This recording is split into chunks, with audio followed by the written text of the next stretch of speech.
ഡിജിപോസിനിൽ close book ചെയ്യാൻ വേണ്ടിയിട്ട് അക്കൗണ്ട്സിൽ close book എന്നൊരു ഓപ്ഷൻ ക്ലിക്ക് ചെയ്യുക.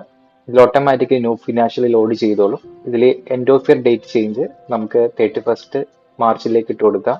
New financial year 1st April 2026 31st March 2027 ഓട്ടോമാറ്റിക്കിനെ വന്നോളും. അതിനുശേഷം പ്രോസസ് ക്ലിക്ക് ചെയ്യുക.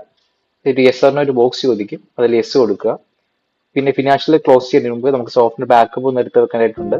അതിനുവേണ്ടി ബാക്കപ്പ് എടുത്തു വെക്കുക.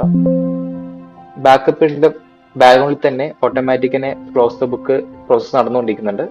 ബാക്കപ്പിന് ശേഷം ബാക്കപ്പിന്റെ ക്ലോസ് ചെയ്യുക. ഇയർ എൻഡ് പ്രൊസീജർ കംപ്ലീറ്റ് ആയിട്ടുണ്ട്.